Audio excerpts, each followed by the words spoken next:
Yeah, cryptocurrency is becoming mainstream, but that's a long gradient. So maybe 1 or 2% of the people in the US have ever used it at all, which is, compared to a few years ago, like a ton of people. But you're not going to walk into a store normally and be able to pay with it yet. So there's a long way to go, but it's making really good progress. Definitely everyone has heard about it by now. So I'm not an engineer, and so when I want to build something, it has to make sense to me, and I'm not smart enough to understand it on an engineering level. And sometimes that is a benefit. So everything that I've ever built has been fairly simple in concept and has served a purpose to be useful for something. I try to just design something that I would like to use myself.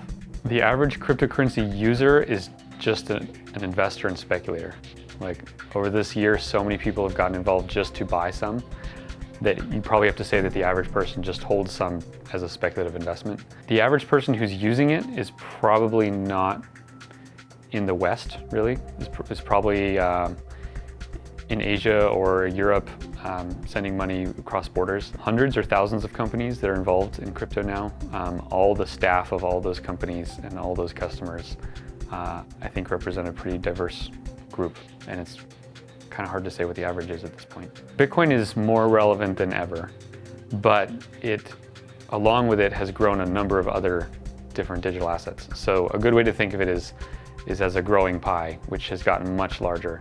Bitcoin has gotten larger, but all the other assets have gotten larger. Ethereum had a far bigger run this year than Bitcoin did, and yet Bitcoin has more transactions, more users, more market cap than it ever has before. So the entire industry is just growing really fast. And I think it proves the point that I've been arguing for a long time, that crypto assets are not mutually exclusive, that they don't grow by just competing with each other. The entire industry is growing by competing with traditional finance. Mostly people are interested in alternative cryptocurrencies for speculation. Some portion of the people that enter it to speculate learn about what it is and discover that it's useful for something. It's okay that the price gets people interested. It's what got me interested in the middle of 2011. I saw an article with an interesting headline about the price. And even though that was my initial interest, learning about it came from that. The biggest event in cryptocurrency in 2017 was absolutely the ICO. The token sale didn't start in 2017, but really hit its stride this year. And it has to be like the biggest story of the year. It changed not only crypto, but it has changed all of finance, from VCs to banks. Companies that are not even involved in crypto are looking into this method of raising funds. So I think that was huge. I think what I learned about crypto this year is a new appreciation of how complex the ecosystem has gotten and how uncontrollable it is. Nobody and no company and no group of people can control it.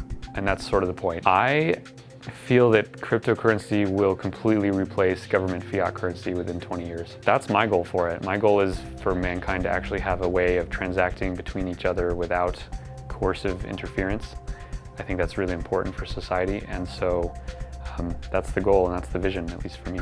If you're just learning about cryptocurrency, go use it. If you were trying to learn how to ride a bike, you wouldn't go buy a book about bikes and read it. You would go get a bike and try and fall over and fail and learn how to use it. Yes, if it doesn't before then. So I've felt that we're in a cryptocurrency bubble in Bitcoin in alts since Ethereum's rise, and in Bitcoin this fall. Both are still in their bubbly phase, and I don't know how high the bubble will go or how far it'll crash, but they're definitely in bubbles. I think Bitcoin will trade lower than it is today sometime in 2018. But I've been through a number of these bubbles. More of them will happen, and long term, if this stuff takes over the world, then the best strategy is to just buy it and hold it. But anyone who's buying it and just thinking it's going to go up immediately and they'll cash out and make a bunch of money is probably going to get hurt.